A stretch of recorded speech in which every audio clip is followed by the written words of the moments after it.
Halo guys, jumpa lagi kita ya. Assalamualaikum warahmatullahi wabarakatuh. Salam sejahtera untuk kita semuanya.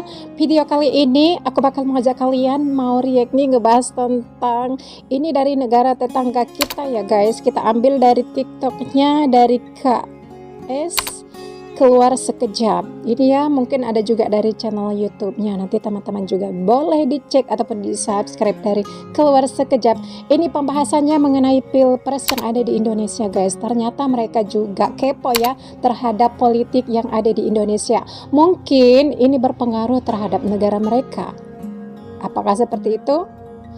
Kita lihat dalam video ini ya, yang dibahas oleh Bapak. Mau tahu seperti apa? Dalam pembahasan apa yang dibahas mereka? Ini dia videonya. Jadi macam KJ beri gambaran tadi, walaupun datang daripada parti yang sama, PDIP, tetapi ketiga-tiga calon. Kata abang ini PDIP guys. Kalau dalam bahasa Indonesia bukan PDIP tapi PDIP, karena PDIP itu kepanjangannya berbahasa Indonesia bukan bahasa Inggris. Itulah mereka kurang paham tentang bahasa Indonesia ya, selalu menyamakan bahasa Indonesia dengan bahasa mereka, padahal berbeda kan ejaan yang ada di Indonesia dan juga dari negara mereka. Kita di Indonesia guys bukan Inggris. Kecuali kepanjangannya dalam bahasa Indonesia barulah kita singkat ejaan bahasa Inggris. Betul. Terus termasuk calon ketiga yang kita akan sebut selepas ini, cuba memposisikan diri mereka sebagai somehow satu calon kesinambungan kepada pengganti kepada Jokowi. Tak ada satu pun yang benar-benar mengatakan kami adalah calon yang menentang ataupun nak memperbetulkan perubahan kepada kegagalan Jokowi. Sebab apa? Barangkali disebabkan Jokowi dilihat secara keseluruhannya satu presiden disukai. Jokowi sangat popular. Tak ada siapa yang siapa yang nak menunjukkan dia adalah alternatif. Termasuklah calon ketiga, mungkin kita sebut calon kedua sekejap lagi. Anies Baswedan 54 tahun. Tadi Ganjar 55 tahun. Anies 54 tahun daripada Nasdem, Parti Nasional Demokratik, bekas Gubernur Jakarta yang menggantikan Ahok, yang mungkin ramai tahu tentang kontroversi Ahok yang masuk ke penjara selepas satu komen dan juga aksi beliau yang didapati menyalahi undang-undang di Indonesia. Tapi itu cerita lain. Anies ni adalah mula-mula dilihat sebagai calon yang mungkin membawa angin ataupun alternatif kepada Jokowi. Tapi semakin lama melihat bahawa Jokowi belum lagi endorse sama ada Ganjar ataupun Menteri Pertahanannya Prabowo, jadi Anies pun telah memilih calon wakil presiden yang datang daripada parti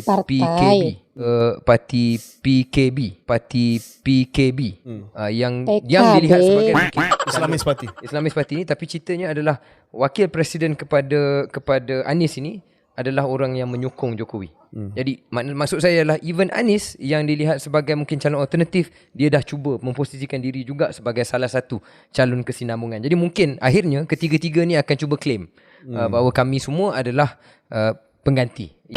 Kami di Malaysia ni sangat-sangat teruja melihat apa yang akan berlaku di ibu kota Nusantara. Di Kalimantan Timur. Saya melihat manifesto ataupun apa yang dicakap oleh calon-calon.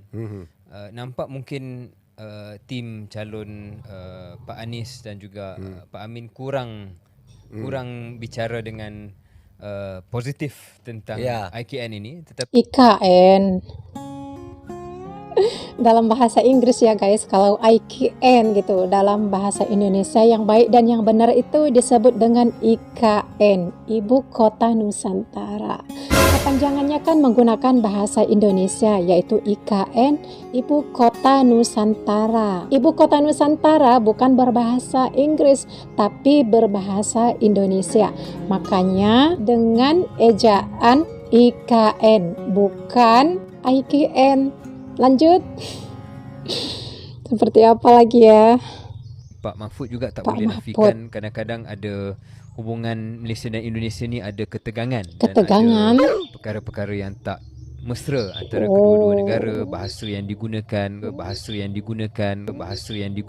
mungkin bukan di kalangan orang politik tapi juga di kalangan media dan sebagainya. Bagaimana menguruskan perkara itu?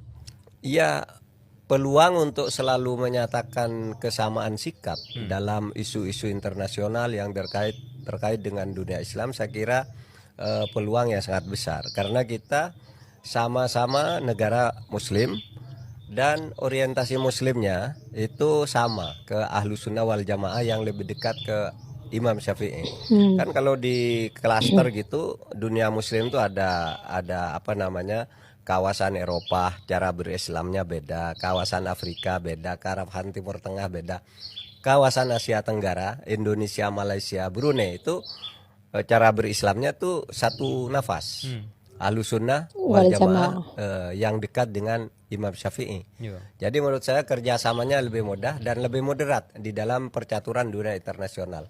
Itulah yang kita perjuangkan. Misalnya sikap tentang peristiwa Gaza, Palestina, itu kan sama sikap pemerintah Indonesia dengan Malaysia di berbagai forum. Itu bisa. Kemudian berikutnya bisa kerjasama ekonomi ya. Kerjasama ekonomi bisa diperluas lagi karena di Indonesia, di Malaysia sudah lebih dulu mengembangkan ekonomi syariah yang menegara ya.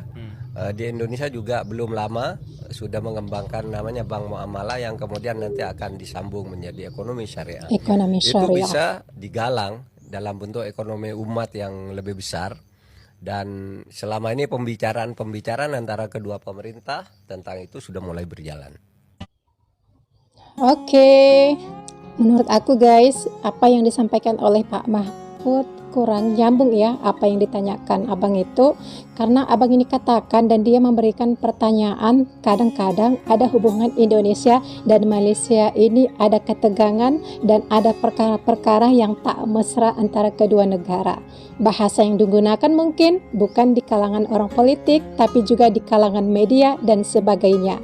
Bagaimana menguruskan perkara ini? Ya, bagaimana guys menurut kalian? Karena kan Indonesia ya, netizen Indonesia lah kita katakan dengan negara tetangga kita ini membuat hubungan itu kurang mesra ya. Satu tentang kebudayaannya juga. Di sini juga disampaikan abang ini mengenai bahasa ya guys, karena bahasa kita ini, bahasa Indonesia ini kita lihat sudah diakui resmi oleh UNESCO gitu. Sementara dari negara tetangga kita ada di antara mereka yang mengatakan bahwasanya itu adalah bahasa Melayu. Makanya perdebatan di media sosial selalu berkepanjangan karena ini tadi, karena ada di antara mereka yang belum terima kenyataan kalau bahasa Indonesia itu adalah bahasa Indonesia, suatu identitas negara Indonesia yang telah diakui UNESCO. Perkara-perkara inilah yang membuat antara orang-orang Indonesia dan juga negara tetangga kita ini selalu berselisih paham mengenai bahasa, kebudayaan, dan juga lainnya ya. Lain halnya dengan politik yang ada di negara kita yang bertetanggaan ini gitu. Yang seringnya kita lihat yang selalu ada perdebatan di media sosial yaitu tadi mengenai bahasa Indonesia serta kebudayaan itu sendiri. Gimana pendapat kalian guys? Apakah ini bisa diselesaikan mengenai perkara bahasa ini? Mengenai perkara bahasa ini akan selesai apabila tidak ada di antara mereka yang nyinyir ataupun iri hati terhadap kemajuan bahasa Indonesia. Walaupun kita tahu ya bahasa Indonesia itu asalnya dari bahasa Melayu yang ada di Riau. Kita itu semua tahu dan dunia juga tahu kalau Indonesia itu memang asalnya dari bahasa Melayu. Tapi Melayu dari mana? Ya, dari Indonesia itu sendiri, bukan dari mana-mana negara. Maka itulah terjadi perdebatan mengenai bahasa Melayu ini guys. Siapa yang bisa memastikan bahasa Melayu itu ada di negara kalian? Apakah ada buktinya bahasa Melayu ini ataupun Melayu ini ditemukan awalnya di negara Anda? Bisa nggak menunjukkan buktinya? Itu aja sih, kalau kalian memiliki pendapat boleh tulis pendapat Anda di kolom komentar. Mohon maaf nih, mana tahu ada kataku yang salah, yang kurang tepat, yang menyinggung salah satu pihak di sini. Berikan kritik dan saran Anda, insya Allah di video berikutnya akan aku perbaiki. Thanks for watching. Wassalamualaikum warahmatullahi wabarakatuh.